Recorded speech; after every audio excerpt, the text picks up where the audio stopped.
আছো তোমরা সবাই? আশা করি তোমরা সবাই খুব ভালো আছো আর আমরাও খুব ভালো আছি। পিয়াশ্রী ব্লগে তোমাদেরকে সবাইকে আবার অনেক স্বাগত জানিয়ে ব্লগটি শুরু করছি। আর এখন জানো তো কটা বাজে? তো এই যে এখন আমার পুজো দেওয়া, তারপর সকালবেলা গ্রিন টি খাওয়া কমপ্লিট হয়ে গেছে। এখন ঘরে বসে আছি। এই যে মাম্মামকে এখন একটু স্কুলে পাঠাবো, বিছানাপত্র এখনো তোলা হয়নি। তো মাম্মামকে স্কুলে পাঠিয়ে দেবো, তারপর সব কাজগুলো করবো।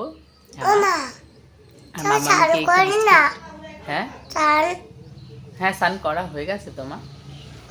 তো মাম্মামকে এখন স্কুলে পাঠাবো। মাম্মামকে এখন স্কুলে পাঠাবো, তারপর আমি রান্না বান্নাটা বসিয়ে দেবো। 8:30 মতো বেজে গেছে। আচ্ছা, ঠিক আছে। মাম্মাম তো স্কুলে যাবে, তার আগে কিন্তু মাম্মামের কিছু বায়না থাকে, যেমন হচ্ছে আমার সঙ্গে কিছুটা সময় কাটানো আর আমাকে বিরক্ত করা। তো দুজনেরই হয়ে গেছে। তো মাম্মাম স্কুলে চলে গেছে আর আমি রান্নাটা বসিয়ে দিয়েছি। আর আজকে জানো তো একটু পাবদা মাছ রান্না করবো ভেবেছি, একটু অন্যরকম করে করবো। আজকে করবো ওই সর্ষে আর পোস্ত দিয়ে। তো আজকে রান্নাটা না ভীষণ ভালো হয়েছে, কিন্তু কেন জানি না আজকে পাবদা মাছটা এত ফাটছিল যে আমার ভয় লাগছিল বলতে পারো। তো এর আগে আমি এত পাবদা মাছ রান্না করেছি, কিন্তু কোনো দিনই এত মানে পটপট করে ফাটেনি, মনে হচ্ছে বোম ফাটছিল, এমন একটা হচ্ছিল। তো আমার ভীষণ ভয় লাগছিল, তাই মাছগুলো একটু ঢাকা দিয়ে দিয়েই বলতে পারো মাছগুলো ভাজা হয়েছে।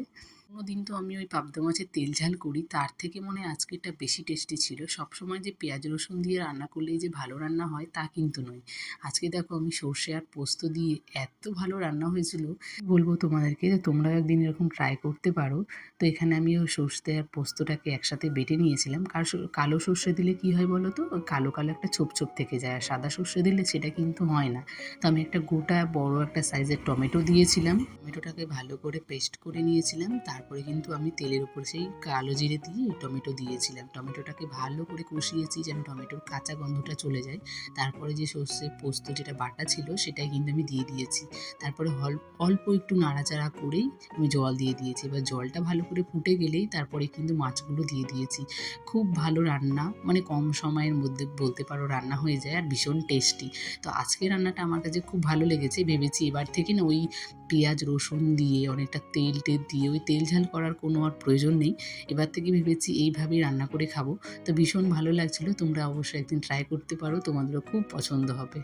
একটা তরকারি রান্না করে আর ভাতটা করে নিলাম, তারপরে চলে আসলাম ঘরের কাজগুলো করতে। দেখা যাক পরে যদি কিছু করি তাহলে করবো, না হলে কিন্তু এক পদ দিয়েই হয়ে যাবে। তার সাথে একটু আলু সিদ্ধ দিয়েছিলাম, আলুটা ভালো করে মাখাবো, সেটা দিয়ে কিন্তু হয়ে যাবে। আর ও যদি বলে যে কিছু রান্না করতে তাহলে করব। আজকে জানো তো অনেক কাজ আছে, সেই কাজগুলোই ভাবলাম তোমাদের সঙ্গে একটু শেয়ার করব। তো এখানে দেখো আগের দিনই বাজার নিয়ে এসেছে, বাজারটা আর আমার তুলে রাখাই হয়নি। তো ভাবলাম এই কাজগুলো অন্তত ফেলে রাখা যাবে না। তো সবার আগে ঘরটাকে একটু গুছিয়ে নিলাম, তারপরে যেই কাজগুলো করা শুরু করে দিয়েছি। যেমন ব্যাগের উপরেই ছিল মুড়ির প্যাকেটটা, মাম্মাম কী করেছে মুড়িটা কখন প্যাকেটটাকে ছিঁড়ে দিয়েছেন আমি সত্যিই দেখিনি।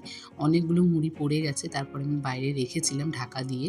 তো তারপরে আমি সবার আগে মুড়িটাকে ঢেলে রেখে দিলাম একটা কৌটার মধ্যে ভালো করে, নাহলে তো নেতিয়ে যাবে, তখন পরে কিন্তু খাওয়া যাবে না। তাই সবার আগে মুড়িটা রেখে দিলাম। তারপরে আমি দেখছিলাম যে ওকে কী কী বাজার নিয়ে এসছে। এর আগে যদিও আমি ওকে লিস্ট করে সবসময় বাজারে পাঠাই, যেন ওই মাসের শেষে যেন এইটা নেই ওইটা নেই, এটা কিন্তু বলতে ভালো লাগে না যে এই জিনিসগুলো নেই।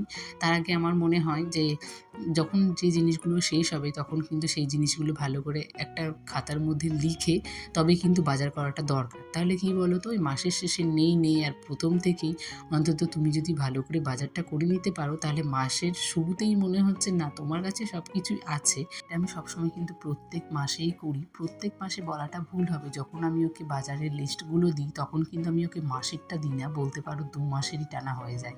মানে আমি সবসময় বেশিটাই আনিয়ে রাখি, কারণ ওই যে শেষ হয়ে যাবে, 5 টাকার এই দোকান থেকে নিয়ে আসলাম, 3 টাকার এই দোকান থেকে নিয়ে আসলাম, এসবগুলো কিন্তু আমার ভালো লাগে না। আর এই সব 5 টাকা 3 টাকা করে আনতে আনতে কিন্তু অনেক টাকা বেরিয়ে যায়। তার থেকে ভালো না আমি যদি বাইরের থেকে নিয়ে আসি, অন্তত ওই 5 টাকা 3 টাকা বাঁচলে কিন্তু অনেক টাকা বেঁচে যায়। মাস গেলে আমরা যদি 200 টাকাও বাঁচিয়ে রাখতে পারি, তাহলে মনে হয় মাসের শেষে অনেকটা বাঁচিয়ে নিয়েছি।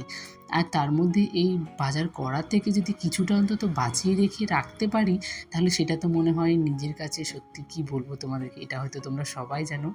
এই যে যারা নিজের সংসারটাকে নিজের মতো করে আগলে রাখো, নিজের মতো করে রাখো, তারা হয়তো এই জিনিসটা খুব ভালো বুঝবে যে মাসের শেষে যতটুকু বাঁচে সেটাই আমাদের কাছে মনে হয় অনেকটা বেঁচে গেছে। সেটা যদি একটা ছোট্ট একটা জিনিসও হয় না, সেটাও আমাদের কাছে অনেক বড়। আর এখানে যে প্যাকেটের জিনিসগুলো ছিল মানে এই ছাতুটা বিশেষ করে আমার কিন্তু এটা সবসময় লাগে। এই গরমকালে আমার ভীষণ একটা পছন্দের খাবার বলতে পারো। তো ছাতুটা শেষ হয়ে গেছিলো, ওকে বলেছিলাম নিয়ে আসতে, আর আগের প্যাকেটে কিছুটা ছিল, তো সেটাও ঢেলে রেখে দিলাম এক জায়গাতে।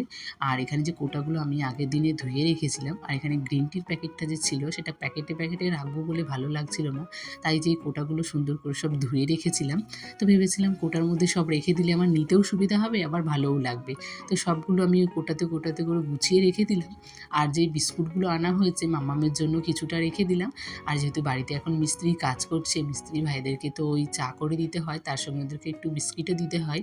তো সেই জন্য এই মেরি বিস্কুটটা আনা হয়েছিল।